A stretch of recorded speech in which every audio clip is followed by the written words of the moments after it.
श्री जी के हेतु की कृपा से एक एक श्वासें व्यतीत हो रही हैं धाम में, नाम में, रूप चिंतन में, लीला श्रवण गायन में। तो अब हमें और कुछ नहीं चाहिए, हमारा जीवन परम धन्य हो गया। यदि हमारी एक भी श्वास संसार के चिंतन में, शास्त्र विपरीत आचरण में जो जा रही हैं वो व्यर्थ जा रही हैं। इसलिए कहीं भी हो, कैसे भी हो, कुछ भी कर रहे हो, राधा नाम मत भूलो, सब ठीक हो जाएगा। अपनी सामर्थ्य सब ठीक करने की नहीं है, राधा नाम सब ठीक कर देगा। चिंता मत करो, चिंतन करो। यदि राधा नाम का चिंतन हो रहा है तो अनंत जन्मों के संचित कर्म भस्म हो जाएंगे। यदि राधा नाम का चिंतन हो रहा है तो वर्तमान में या आगे भविष्य में जो हमसे अपराध बनेंगे वो लिखे ही नहीं जाएंगे। अनुलिख्यानंतान पितद अपराधान मधुपति लालजू महाराज उसके अपराध ही नहीं गिनते। और महाप्रेमाविष्टम तो परम देयम विमश्रुति, इस राधा नाम के जप करने वाले को क्या दे उनके विचार में ही नहीं आता, क्योंकि ये माया जनित पदार्थ, वस्तु, पद, प्रतिष्ठा, ये भगवान स्वाप्निक वस्तुएं अपने जनों को नहीं देते। तो क्या करते हैं, राधा नाम जपने वाले के अधीन हो जाते हैं और अपने को ऋणी कहलाते हैं। ये राधा नाम यदि हमारी श्वास प्रश्वास में चल रहा है तो अब हमें चिंता की बात नहीं। श्रीपाद कह रहे हैं, कामम वासो भवतु नरके चिन्महानंद कंदई श्रीमद वृंदावन गुण गणै पूर्यते कर्णरंध्रः गीयन्ते वा स्मृति पथ मथो यान्ति वा नान्यथा मे श्री वैकुंठेप्यः रुचिदम श्री सितु प्रेथ दास्यम। महाआनंद कंद प्रेम सुधा रस सिंधु, यदि राधा नाम का चिंतन हो रहा है, राधा नाम का कीर्तन हो रहा है, राधा नाम का जप हो रहा है, और जहां से राधा नाम का परिचय मिला वो वृंदावन का आश्रय है, वृंदावन का वास है, वृंदावन का चिंतन है, तो कह रहे अब हमें कोई परवाह नहीं, आप नरक भेज देना। देख लो, कामम वासो भवतु नरके चेन महानंद कंदई, मुझे वहां भी महाआनंद कंद का मूल वृंदावन आनंद में रखेगा। क्यों? क्योंकि राधा नाम जपेंगे। अगर हम राधा नाम जपने वाले हैं, निष्ठा है, तो हमें नरक भेज दो, हमें उसकी कोई परवाह नहीं। और कह रहे श्रीमद वृंदावन गुणगणई पूर्यते कर्णरंधई, यदि वृंदावन के महामहिम श्री प्रिया प्रीतम की लीला गुणों का हमारे कानों में श्रवण करने का सौभाग्य मिल रहा है तो मुझे वैकुंठ का वैभव नहीं चाहिए, मुझे महामहिम नारायण की दास्यता नहीं चाहिए, मुझे अपने वृंदावन बिहारी बिहारिंजू के यश का श्रवण कानों से करना है, रज का सेवन करना है, राधा नाम जपना है। आप नरक भले भेज दो, मुझे वैकुंठ मत भेजना। कितनी बड़ी बात, मुझे वैकुंठ का सुख नहीं चाहिए, नरक का दुख देना, और उसी दुख में हम पुकारेंगे राधा राधा राधा। ये प्रेमियों की बात है, क्योंकि नरक तब होता है जब हम भगवत विमुख होते हैं। चाहे जहां रहो तुम नरक के समान ही दुख भोगोगे यदि भगवत विमुख हो, और भगवत सन्मुख हो तो महादुख नरक जैसी परिस्थिति में भी आप आनंद में रहेंगे। इसलिए हमारी बात मान लो, ये द्वैक्षर पराविद्या राधा नाम, ये कभी मत भूलो। राधा राधा राधा राधा, आप देख लेना आप कितने आनंद में रहेंगे। लोक परलोक सब कुछ संभल जाएगा, आपके संभाले नहीं संभलेगा, राधा नाम संभाल देगा। एक बार हमारी प्रार्थना मान लो, जिनके कानों में बात पड़ रही हो, किसी भी संप्रदाय के हो, जैसे हम औषधि में संप्रदाय नहीं देखते, ऐसे ही राधा नाम भव समुद्र से पार करने की औषधि और प्रेम में डुबो देने की अपार सामर्थ्य है। इसलिए राधा राधा राधा हर समय रखते रहो। आप देख लेना, आप देख लेना इस राधा नाम का प्रताप क्या है, खुद अनुभव कर लेना, बहुत जल्दी अनुभव हो जाएगा। यदि पापाचरण रोक दिए जाए तो, पापाचरण करते हुए राधा नाम जब करोगे तो भी उद्धार करने की सामर्थ्य नाम में है। बड़े बड़े वैश्यागामी पापियों का भी उद्धार नाम ने कर दिया। अगर आप पापाचरण रोक कर नाम जप करेंगे तो बहुत जल्दी आपको अनुभव में आ जाएगा कि राधा नाम क्या है, क्या मिलता है। बड़ी बड़ी साधनाओं से जो फल मिलता है, वो राधा नाम से जो फल मिलता है उसकी बराबरी नहीं कर सकता। राधा नाम उसे लघु हे कर देता है। इसलिए खूब राधा राधा जपो, चाहे जैसी परिस्थिति हो। हमारी बात पर ध्यान देना, चाहे जैसी परिस्थिति हो मन की, चाहे जैसी परिस्थिति हो बाहर की, तुम राधा नाम जप करोगे सब मंगल हो जाएगा। देख लेना, ये हम अपने हृदय की बात, अपने आचार्य की बात और संपूर्ण वृंदावन वासियों की बात कह रहे हैं, क्योंकि ये राधा नाम केवल वृंदावन की कृपा से ही जिह्वा में आ सकता है, अन्यथा नहीं। जिस पर श्री कृष्ण की असीम कृपा है वही ब्रज में कदम रख सकता है, जिस पर श्री जी की असीम कृपा है वही वृंदावन में कदम रख सकता है, और वृंदावन का प्रभाव है कि तुम्हें राधा नाम रूपी महाप्रसाद देगा, अन्यत्र नहीं। आगम निगम पुराण अगोचर, आगमों में निगमों में पुराणों में अगोचर है राधा रूप राधा नाम। इसलिए बड़े कृपा पात्र हैं जो वृंदावन की पावन भूमि में बैठकर भगवत चर्चा सुन रहे हैं। राधा नाम की महिमा सुनकर आप राधा नाम को अपनी जिह्वा पे विराजमान कर लीजिए, बस सब हो जाएगा, इसी से सब हो जाएगा।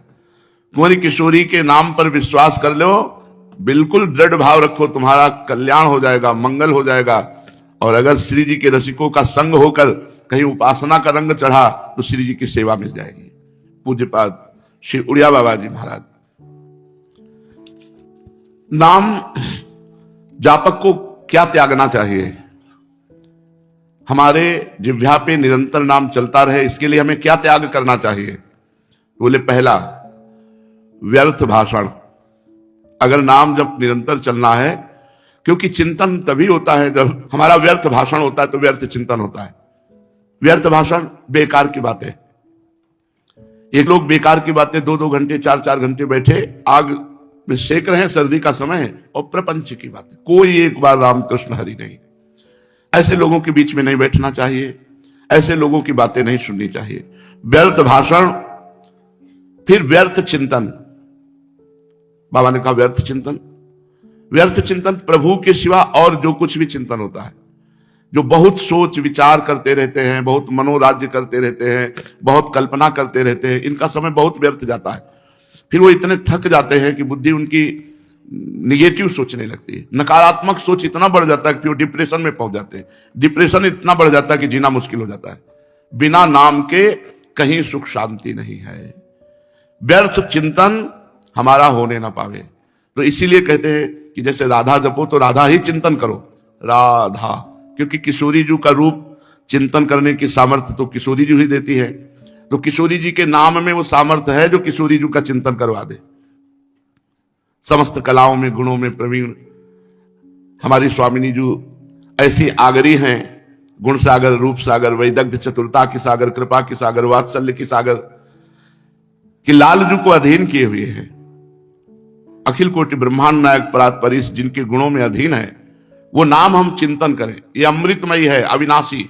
रा बड़ा की मात्रा, धा बड़ा की, लिख गया राधा नाम, बार बार लिखे राधा राधा राधा। तो नाम का जब चल रहा है और नाम का चिंतन चल रहा है, एक दिन देखना इसी राधा में रूप जागृत हो जाएगा।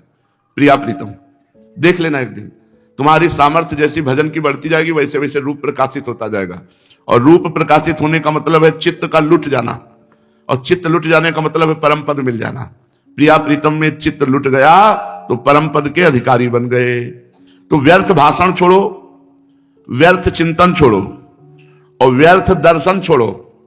ये आंखें बहुत चलाते रहते हैं लोग, आंखों को थोड़ा मर्यादा में रखो, उचित देखो, अनुचित मत देखो। बात करना है तो चरणों की तरफ देख के बात करो, रास्ता चलना है तो रास्ते को देख के चलो। कोई बात है, ठीक है, कभी ऐसा हुआ, एक बार दृष्टि चली गई, दृष्टि संभालो तभी भजन होगा। दृष्टि चलाते घूमोगे तो भजन नहीं होगा। ए भाई, जिनके पास मोबाइल है बहुत सही ढंग से प्रयोग करो, उसका गलत प्रयोग मत करो, उसमें अवगुण जो है उनको मत देखो। भगवत मार्ग के पथि को, नेत्रों को संभालो, जितनी आवश्यकता है उतना ही खोलो, अन्यथा नहीं। पूरा संसार भरा हुआ है उसमें। व्यर्थ दर्शन से बचो और व्यर्थ श्रवण से बचो, बेकार की बातें सुनने से। और 5वां व्यर्थ भ्रमण। ये 5 बातें नाम जापक को त्यागनी चाहिए। अब घूम रहे हैं बेकार का इधर से उधर, नहीं, चुपचाप आसन लगा के बैठो, भजन करो। किन्हीं किन्हीं का स्वभाव होता है, आसन में बैठो या गर्दन झुकाओ, जिस लक्ष्य में जा रहे हो वहां जाओ, परिक्रमा, दर्शन, बस। संत समागम तो नेत्र झुकाए बस संत समागम में पहुंच गए। बहुत सावधानी की जरूरत। नाम जापक को व्यर्थ भाषण, व्यर्थ चिंतन, व्यर्थ दर्शन, व्यर्थ श्रवण और व्यर्थ भ्रमण, इनका त्याग कर देना चाहिए। भगवान के नाम स्मरण, भगवत लीलाओं के स्मरण, भगवत स्वरूप के स्मरण से व्यर्थ चिंतन दूर हो जाता है। भगवत गुणानुवाद, भगवान नाम कीर्तन, भगवान नाम जप से व्यर्थ भाषण निवृत्ति हो जाती है। भगवान मूर्ति, महात्मा और गुरुदेव के दर्शन करने से व्यर्थ दर्शन का दोष दूर हो जाता है। भगवत कथा श्रवण, नाम कीर्तन श्रवण, इससे श्रवण पवित्र हो जाता है, व्यर्थ श्रवण निवृत्त हो जाता है। भगवत सेवा और साधु जनों की सेवा करने से व्यर्थ भ्रमण निवृत्त हो जाता है। यह हुआ नाम जापक की सावधानी। अब हम प्रेम मार्ग के पथिक हैं, तो हमारा प्रेम बढ़े घटे ना, तो किन बातों से प्रेम घट जाता है? पूज्यपाद उड़िया बाबा, पहला, जो बहुत ग्रंथों का स्वाध्याय करता है वो प्रेमी नहीं हो सकता। जिज्ञासु तो हो सकता है, प्रेमी नहीं। प्रेमी को अब जैसे आप वृंदावन रस में जुड़ गए तो राधा सुधा निधि, श्रीमद चतुरासी जी, 42 लीला, यही अपने प्रिया प्रीतम के जस की ग्रंथ जो इन्हीं का पाठ करें, इन्हीं का स्वाध्याय करें। हमें चलना है बिहारी जी की तरफ, तो हमें छठी कराओ आगरा के किलोमीटर जान के क्या जरूरत है? जब हमें बिहारी जी जाना है तो अपनी दिशा की बात हम जाने, अन्य दिशा की बात जानकार करके कोई प्रवचन करना है क्या? तो बहुत ग्रंथ नहीं पढ़ना चाहिए। दूसरा, बहिर्मुख पुरुषों की बनाई हुई पुस्तकें और टीका नहीं पढ़नी चाहिए। हम कहते हैं जो हमारे सदग्रंथों की टीका प्रकाशित है उसी का भाव अपने जीवन में धारण कर लो। तो महापुरुषों की टीका पढ़े, अन्य की टीका ना पढ़े। बहिर्मुख पुरुषों के द्वारा बनाई हुई बहुत विचित्र विचित्र है। जो महापुरुषों को अनुभव हुआ उसी अनुभव में हम चले, हम अपने अनुभव न छापे। महाजनों गतेन सपंथा, महाजन जिस मार्ग में गए उसी मार्ग में चलने से भगवत प्राप्ति होगी। प्रेमी मार्ग में चलने वाले महान साधक को केवल महापुरुषों की बातें सुननी और पढ़नी चाहिए, बस, अन्य नहीं। बहुत ग्रंथ पढ़ना और बहिर्मुख पुरुषों की बनाई हुई पुस्तकें या टीका पढ़ना। तीसरा, बहिर्मुख पुरुषों का संग करना, ये प्रेम को क्षीण करने वाला है। बहिर्मुख पुरुषों का संग नहीं करना। बहिर्मुख करते हैं जो अंतर कभी बैठकर भजन ही नहीं करते, बाहर ही केवल बातें, बाहर का ही केवल सब राग रंग। सब में पांच भौतिक तत्व एक है, सब में परमात्मा एक है, वो समझे ना समझे हमको तो समझना है। हमारा सिद्धांत क्या कहता है? सनातन सिद्धांत कहता है वासुदेवा सर्वमिति, वासुदेवा सर्व। हमको अपने भगवान की आज्ञा माननी, सब में भगवान देखना है। बोले जो दुष्टता करेगा तो ये उनकी जिम्मेवारी है। यदा हि धर्मस्य ग्लानिर्भवति भारत अभ्युत्थानम् अधर्मस्य तदात्मानं सृजाम्यहम् अहम, वो कर लेंगे। अपने को उनका गुण गाना है, नाम जप करना है और उनकी जूठन पाकर जीवन व्यतीत कर देना है। धर्म संस्थापनार्थाय संभवामि युगे युगे, ये उनका कार्य है। हम उनका गुण गा रहे हैं, इसी से धर्म की स्थापना जितनी होनी। दीपक अपना प्रकाश दिखाता है, हाइलोजन अपना प्रकाश दिखाता है, चंद्रमा अपना प्रकाश दिखाता है, सूर्य अपना प्रकाश दिखाता है, पर सब अपूर्ण है। क्यों? सूर्य भी एक सीमित प्रकाश देने वाले, असीम प्रकाश भगवान देने वाले, जो सूर्य को भी प्रकाशित करते। समझना होगा। यहां अंदर घुसो, अंदर धर्म की स्थापना करो। बहिर्मुख पुरुषों का संग न करे और किसी व्यक्ति से अपनापन न होने पावे। प्रेमी को ये बहुत खास बात रखनी है, किसी से अपनापन न होने पावे। अपनापन केवल श्री जी से। इसी बात में सब क्षमा हो जाएगा। अवगुण करे समुद्र सम, गणत न अपनो जाने, ये मेरा है। अपना शब्द केवल श्री जी से जुड़ जाए। व्यवहार सबसे, सब जीवन सुप्रीति, रीति निवाहत अपनी। हमारी रीति है सुख देना, निष्काम भाव रखना। सबसे प्रेम करो निष्काम भाव से। अपनापन श्री जी से रखो, श्री जी के नाते सबसे प्रेम करो। पांचवा, उपदेशक बनना। जो दूसरों को उपदेश करता है और स्वयं स्थिति नहीं है, वो कभी परमार्थ का पथिक नहीं हो सकता, चाहे जितना बढ़िया उपदेश दे लेता हो। स्थितिवान पुरुष, उसकी अब स्थिति में कोई फर्क नहीं पड़ना। जो भगवदाकार वृत्ति हो गई है उसी को उपदेश देने का अधिकार है। नहीं तो कह रहे उपदेशक बनने से पतन हो जाएगा, वो सत मार्ग में नहीं चल पाएगा। क्योंकि काम क्रोध लोभ मोह मत्सर मद, ये जो त्यागने योग्य हैं, इनको त्याग नहीं पाएगा। क्योंकि काम वासना उपासना से नष्ट होती है, क्रोध सत्संग से प्राप्त विवेक के द्वारा क्षमा से नष्ट होता है, मोह ये सब नाशवान है, परिवर्तनशील है, मृत्यु लोक है, एकमात्र सत्य परमात्मा है, इससे मोह का नाश होता है। लोभ भगवान के नाम में होने से, नाम में लोभ होने से सांसारिक धन संपत्ति का लोभ का त्याग हो जाता है। मत्सर, जो भी कर्म करें वो ईश्वर को समर्पित कर दें, इससे मत्सर ईर्ष्या नष्ट हो जाएगी। तो अब जो दूसरों को उपदेश दे रहा है, पक्का केवल व्यापार मात्र हो सकता है, लेकिन परमार्थ में चलने के लिए पहले संसार पर विजय प्राप्त करो, पहले भगवत प्राप्ति करो, फिर आप जाओ। एक बार आज्ञा हो जाए किसी बात को तो ऐसे पकड़ो कि हमारे उद्धार के लिए रस्सा फेंक दिया गया।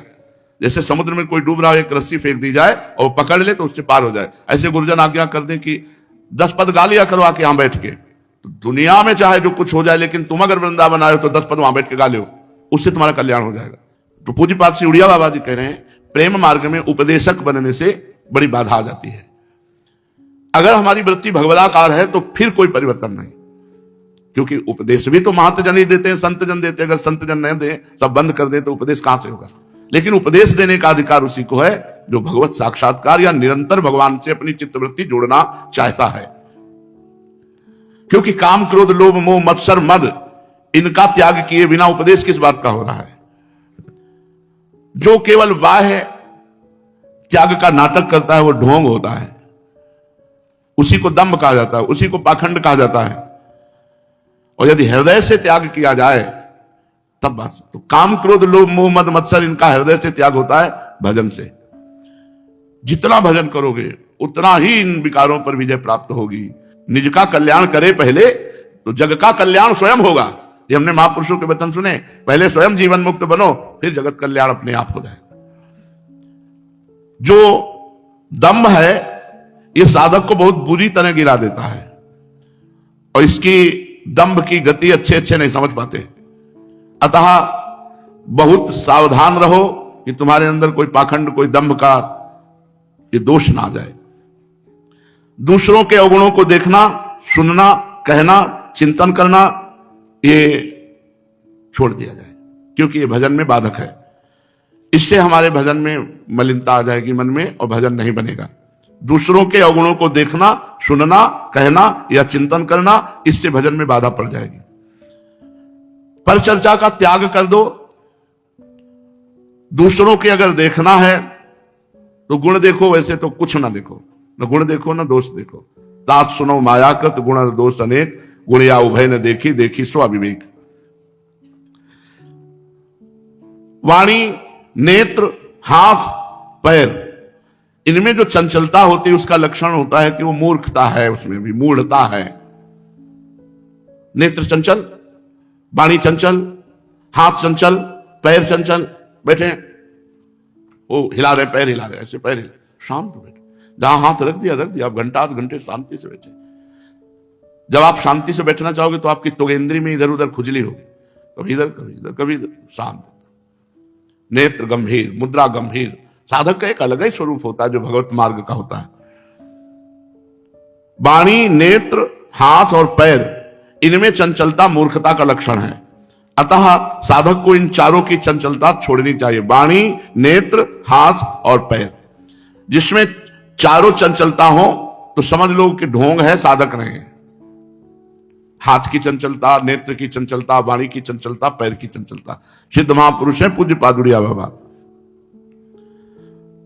तो वाणी की चंचलता क्या है? जोर से बोलना, अधिक बोलना, व्यर्थ में चिल्लाना, बिना प्रयोजन के, बिना प्रयोजन वाली बातें करना, बिना कोई उद्देश्य नहीं, ऐसे बात किए चले जा रहे हैं, ये वाणी की चंचलता है। नेत्र की चांचल्यता, बिना काम के इधर उधर दौड़ाना, नेत्र ऊपर नीचे, ऐसे बहुत चंचलताएं हैं। इनको संभालने के लिए ही महापुरुषों के वचन, जो प्रायः सुनने को नहीं मिलेंगे, ग्रंथों में ही लिखे रखे हैं। नेत्र चांचल्यता भजन में बहुत बाधक है, कहीं ना कहीं फंसा देगी। और हस्त चांचल्यता, तिनका तोड़ना, पुष्प तोड़ना, पृथ्वी पर लिखना या इधर उधर बार बार चंचलता, चपलता करना। और पाद चंचलता, पैर हिलाना, बेढंगे ढंग से चलना आदि आदि। वाणी, नेत्र, हाथ, पैर, गंभीर मुद्रा में रहो। जो अति भाषण करता है, अति परिश्रम करता है, अति भोजन करता है और अति नींद लेता है, जो संसारिक धर्मों में बंधा हुआ है, दुष्टों का संग करता है, रुपए का लोभ रखता है, वो परमार्थ पे नहीं चल सकता। वो परमार्थ पे नहीं चल सकता। पूज्य बाबा जो अति भाषण करता है, बहुत बोलता रहता है, अति परिश्रम, बहुत बेकार की व्यर्थ की चेष्टाओं में अपनी शक्ति को खोता है, अति भोजन, बहुत भोजन पाता है तो सारी शक्ति भोजन पचाने में लग जाती, भजन काहे से करेगा। जो सांसारिक धर्मों में बंधा हुआ है, सांसारिक धर्मों, देखो कोई किसी का पति है, कोई किसी का पिता है, कोई किसी का, इनकी महत्ता नहीं, महत्ता है भागवत सच्चिदानंद भगवान की चिंतन की। तो हम कार्य ये सब करें पर चिंतन प्रभु का करें, इनकी प्रधानता न रख लें। दुष्टों का संग और लोभ, रुपये का लोभ, ये परमार्थ में नहीं चलने देते। अति भाषण, अति परिश्रम, अति भोजन, अति निद्रा और सांसारिक धर्मों के नियमों का पालन करने की बात, और दुष्टों का संग और धन का लोभ, ये शुद्ध परमार्थ में नहीं चलने देते। अपने कर्म को छोड़कर जो दूसरे के कर्म देखते रहते हैं वो प्रमादी होते हैं। जो दूसरे के दोष देखते रहते हैं उनमें रजोगुण आ जाता है। रजोगुण तमोगुण को बुला लेता है। रजोगुण तमोगुण होता है तब भजन नहीं होता। सात्विक पुरुष को चाहिए कि रजोगुण ना आने पावे, कम से कम रजोगुण ही ना आने पावे। तमोगुण आ जाएगा तो सो जाओगे, पर रजोगुण आ जाएगा तो विषय विलासिता में फंसा देगा। काम बिगाड़े भक्ति को, ज्ञान बिगाड़े क्रोध, और लोभ विराग बिगाड़े ही मोह बिगाड़े बोध। कामी पुरुष विशुद्ध भक्ति नहीं कर सकता, क्रोधी पुरुष विशुद्ध ज्ञान नहीं प्राप्त कर सकता, लोभी पुरुष विशुद्ध बैरागी नहीं हो सकता, मोही पुरुष बोधवान नहीं हो सकता। अतः काम, क्रोध, लोभ और मोह, इनसे जो विलग होते हैं वही भक्त होते हैं, वही ज्ञानी होते हैं, वही बैरागी होते हैं, वही बोधवान होते हैं।